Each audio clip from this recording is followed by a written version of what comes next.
Major changes to school lunch programs were intended to improve healthy eating habits while helping to decrease obesity in school-aged children. Our next guest, Cherylyn Harley LeBon with Project 21, is here to talk about how many of these programs are getting a failing grade. They simply are because the kids don't like the food. So we've got to change the taste buds of the kids, but this doesn't happen overnight. It doesn't happen overnight. The problem here is that, the requirements have been slowly phasing in last year, this year, and what we're finding is that the kids don't necessarily like whole grain pasta. And we're also finding out that the people doing the cooking of the whole grain pasta are having a problem with it because the pasta falls apart. Really? Wow. I guess the bureaucrats in Washington didn't think about the practical aspects of making whole grain pasta, which perhaps some kids don't like. Another example, regionally, in New Mexico, they have to make whole grain tortillas. Those are also cooked a different way, and the kids don't like these either, all right? So here's another thing. There's also a requirement about so many, percentage of the vegetables have to be fresh. Right. Well, guess what, Angela? Fresh may not always be the best option. They're on the truck a little longer. And you know what? Frozen may also give you the same amount of nutrients that children need. Yeah, and I used to be married to a chef, okay, and he's really good at his job.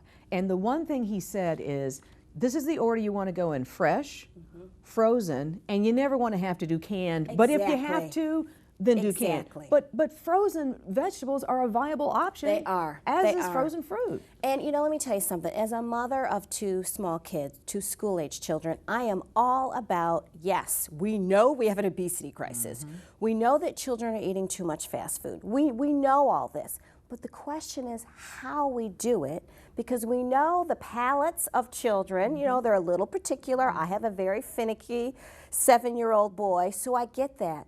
So part of it is one size does not fit all, Angela, number one. And number two, is there a way that we can somehow phase in some of these requirements so that, number one, the schools adjust, and number two, the children adjust? Because the bottom line here, Angela, is that school districts and schools that get the money, because in order to get the subsidies for school lunch program, you have to abide by the rules. But what happens, Angela, when the kids are, number one, not eating the food, they're going home hungry. Number two, the kids are throwing out the lunches, so already financially strapped school districts are losing money. And let's talk about low-income children, low-income African-American children. So if they don't like what they're eating and they're throwing it out, this is sometimes all the food they have. Exactly, and that is really my big concern, is that when we put these requirements, when we say whole grain and fresh, what I worry about is we're developing standards which may not fit for the entire population of the United States. And again, for low-income kids, if this is the only meal that they're getting, and they don't like the whole grain pasta, they're going home hungry. So what are the what happens if a school district decides, I want to opt out of it? Or is that now what school districts are saying? I want to opt out of this requirement. Right, some are doing that, but Angela, that means that they can't accept the federal subsidies, right? So that means they wouldn't be able to feed with the free lunches. Exactly. So it's a catch-22. If you want to be able to accept the federal money for school lunch programs, then you're going to need to abide by these rules. Right. It's fine, you can opt out, then you're not going to have the money to feed those children that need those meals. So is this change in the way students are eating at school, this is all attached to the First Lady's initiative? Yeah, well, and it's also part of the USDA rules. So the Department of Agriculture school lunch program. So it's all, it was developed by Congress with the approval, I wouldn't say approval, but with the acknowledgement and support of the First Lady as part of her Let's Move program.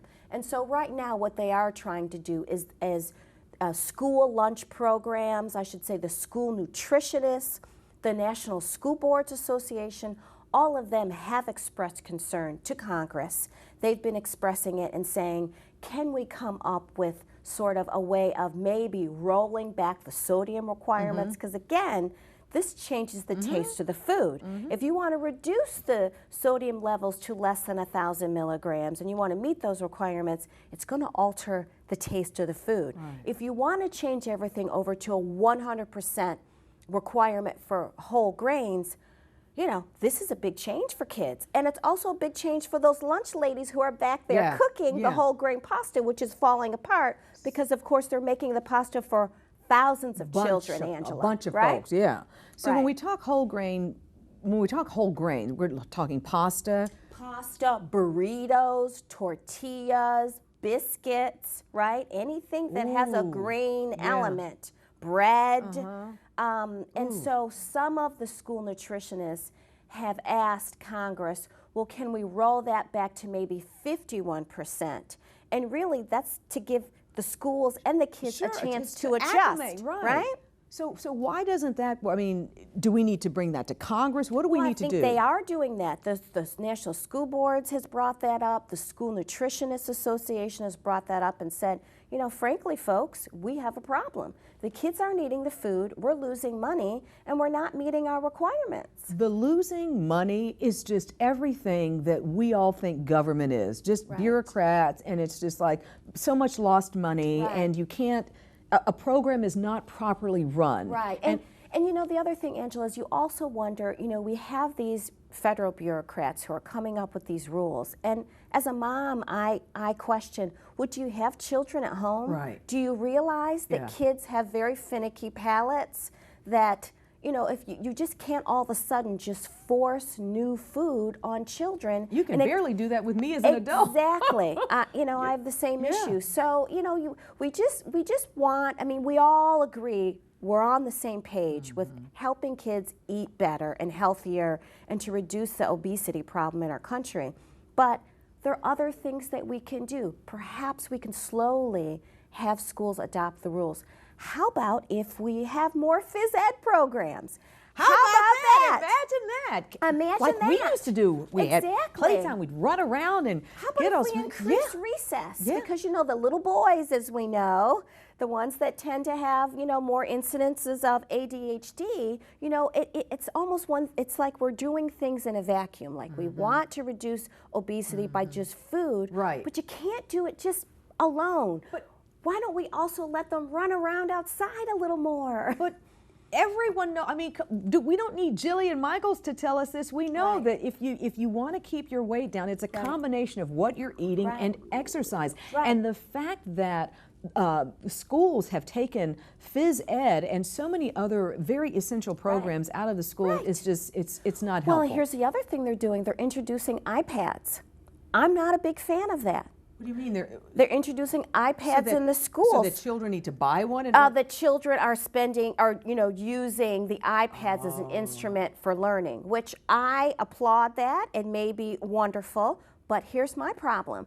I think then when you do that, the kids are spending more time on the iPads and again, more sedentary activities, which is not what I want them less time on the iPad and more outside in the playground running around. So again, you know, we do all these things. We love technology, so we're trying to revamp the school lunches. We're introducing iPads, yet we're reducing time outside. And I just think that, you know, again, let's take it in total and come up with some solutions that are going to work for children. Well, this certainly is not what the First Lady wants. She wants you to get up and move. So why? So that obviously seems like a disconnect, Angela. It really does. That on one hand, we're trying to revamp the school lunches, but yet on the other hand, she's advocating let's move. But yet we see that the school districts across the country are reducing time. They're reducing recess. They're reducing their phys ed program, and they're reducing after-school programs. I would prefer we put more money into after-school programs than to mess around with the whole grain. Right. Agree. And that will help. That will help underserved communities. That will help mothers who are out there working minimum wage jobs, trying to make their family work, but they need some place to that their kids can be that's safe and they can still continue to learn. That's an after-school program.